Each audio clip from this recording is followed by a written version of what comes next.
Okay, so here we are playing Axis Empires, and I have to apologize to Thomas Prowell, who's been watching these and giving notes. Obviously, I'm screwing up royally left and right, especially as we get into the war stage. But, well, hopefully other people, as well as me, are getting pointers from this because, I would have played this happily on my own and come to the conclusion of, it's a pretty good game. I really like it. But something seems a little weird. And some of that something is me screwing up rules and strategies, etc. So, at least I'm not the only one, because these are online, getting an advantage from my mistakes. All right, let's take a look. So I started things off on the Japanese side, firing off a puppet government. So far, nothing's happened from that. I just picked the replacement. I'll go back to that in a moment.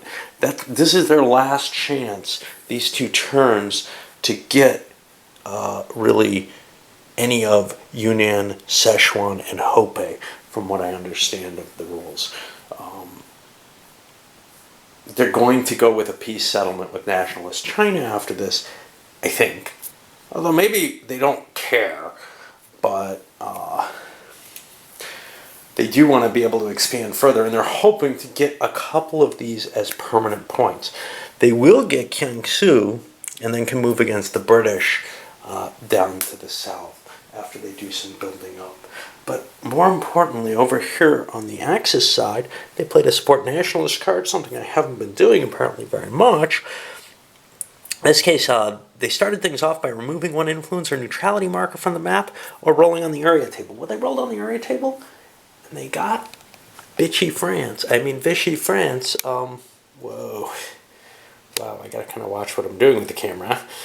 Vichy France as an ally. So now that is actually an Axis state that's in the war against Britain. Britain is the only country they're at war with. Well, they're at war with Norway as well. And we'll see how much value that is. That'll give them some naval support, etc.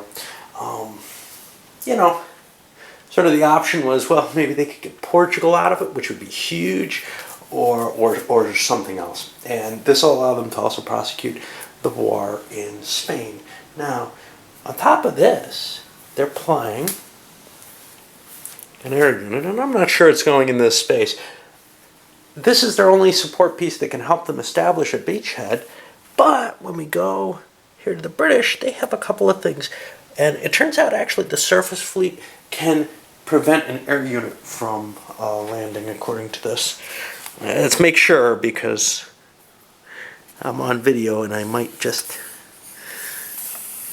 it's one thing to screw things up all by myself, but it pisses me off a little bit more when I don't. But here, and this kind of surprised me, actually, the surface action, a fleet can contest an Air Force surface fleet or sub-fleet placed on the on-station box. No, that's on station. Let's go to the hex. Surface fleet can contest an Air Force surface fleet or CV strike placed in an all-sea hex. Well, I could also do this with the carrier, but I think the carrier is a little more valuable. So what I'm going to do is I'm going to place the surface fleet either way, and here's the problem. Either the carrier or this would drop them into the naval warfare delay box, which, remember, that can cause greater delays. I'm not sure how much so. The unmodified roll is not a 6.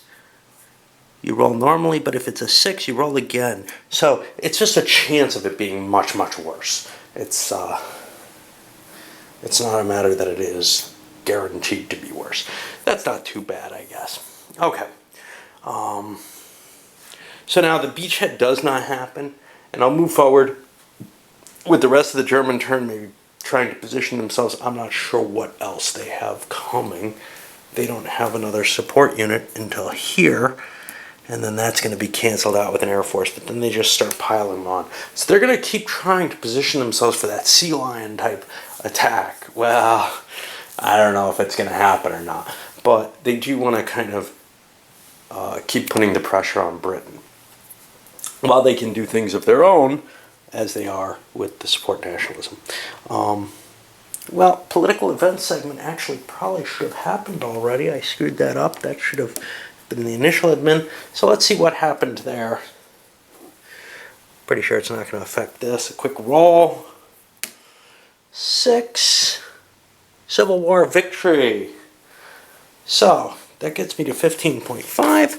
And I've had these before. I know it means they flip a counter, but I think it also costs them a step.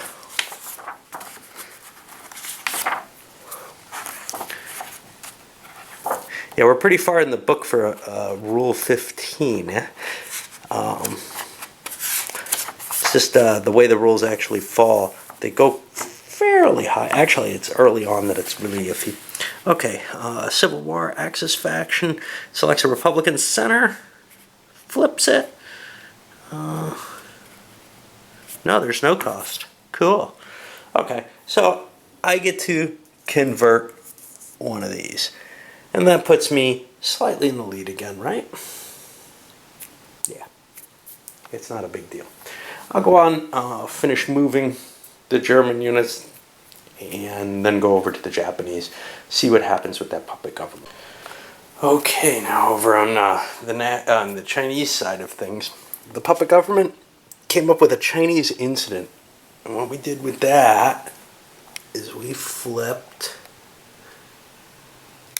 the communist Chinese up to acceptance, which means they kind of accept this situation. They weren't resistant. I'm not sure how big a deal that is. China might be a valuable area, the communist area, to take away, say, this territory in Kansu and these red spaces. Kansu, oddly enough, is green, yet I've been told it's automatically communist Chinese at the beginning of the game. I'm kind of disturbed by that. I'm going to leave things as I have them, even though I'm obviously cheating with this here, since they're supposedly already kind of active, but not in the war, whatever that means. Okay. Over then with, and I haven't been able to quite figure out that whole policy, but I haven't looked too hard in the rules. I've got this, and this ought to be somewhere. Okay. We can see the Japanese have cleared out Kangsu, but there's not much for them left. They failed on their roll. They can get maybe one territory converted over to them. Maybe they're better off just garrisoning China and holding those 3 victory points rather than playing that card for a peace. I don't know. I really don't. Okay. Unfortunately, I picked my card already, and I think they're stuck with the peace. So we'll go on to the rest of the countries at this point and come back as needed. The Allied card plays weren't terribly useful. Here we have American rearmament, which, you know, put some more troops in the delay box over here.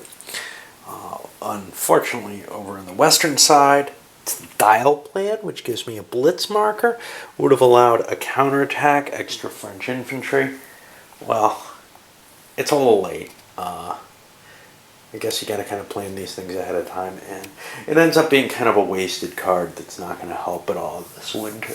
My hope was that the French were going to hold out a little bit better than they did historically because of those extra troops. But the truth is, and maybe with some cheating, as I've been told, some of my German units moved further than they were allowed or something. Not that I really care too much about it, because I'm always going to screw up something in any game, but, well, it is nice to have them pointed out. Anyway, as it stands, there's just nothing to do. I certainly don't want to risk making some kind of attack, even though I've got some air superiority. Perhaps not really. I've got this carrier fleet I could use to establish a beachhead and make an attack, but there's just no real point to it. Alright, so let's go on to the Soviets. And on the Soviet side, not a lot here. Mao challenges Japan. That brought, not that I think this is terribly useful, but Xinjiang into the communist circle, and Now, both it and Kansu, I guess, are controlled by the communists. I guess diplomacy markers don't work. I still don't understand. It doesn't make a lot of sense to me. It seems like you should be able to influence those, but I don't know. I just don't know what it means that they're set up now. And then Litvinov diplomacy came again, and that had no effect. Both of these had table rolls, and neither one had an effect. All right, let's go to the next turn. We got some stuff to push forward, of course, and some fresh stuff that's going to be coming in. So the big event that came up for the Japanese, let me make sure I've got this right. They've got 1, 2, 1, 2, 3, 4 now. And yeah, that puts them here. Big turn that came for the Japanese is they managed to get Szechuan. They could have taken any of their conquered miners and turned it into sort of an allied state instead, using that card. Now, this is the only one they're going to get, though. They're out of those cards, and it's kind of a shame.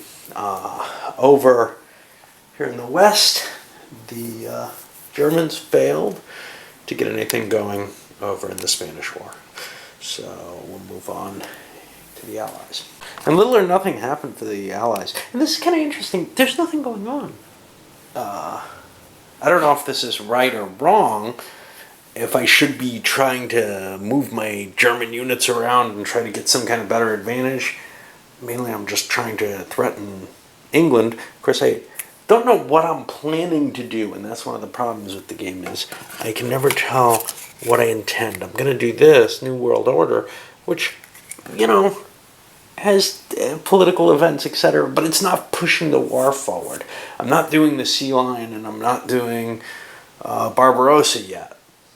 I've got to plan one of them soon, but I kind of want to see, hey, can I get Poland on my side? That'd be cool. That would kind of help me decide. Could I get Italy? That might turn me more anti-England. What's going to happen in Spain? And I just can't move. And now with the Allies, well, the Americans are just plopping these little detachment markers, which I have no idea what they do. I think they prevent some very easy kinds of invasions that happen on the first turn, but I'm not sure that they do much else. Independence. Maybe I'm mistaken. Someday or another, and it might as well be now. I'll remove this and put it back in the Western Allies. What about their finest hour? Did that come in yet? If Total War is in effect, or an Axis unit in Britain, the British dependent, France, they should have shown up. Oops. Oh well.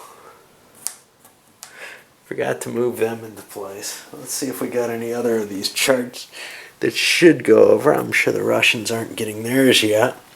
But what about over here? Doesn't look like it. Still got this. I don't know what to do with it. I don't know if I can bump it off there and get it into, say, the Russians, where it might do some good. It's not doing anywhere it is. And over here, the Japanese don't have a chance to get theirs back. There was something I wanted to say, and I can't for the life of me remember what it is. So, I don't know. Alright, I'll just push forward. This one's getting loaded up. And we go into, I guess, the winter and spring.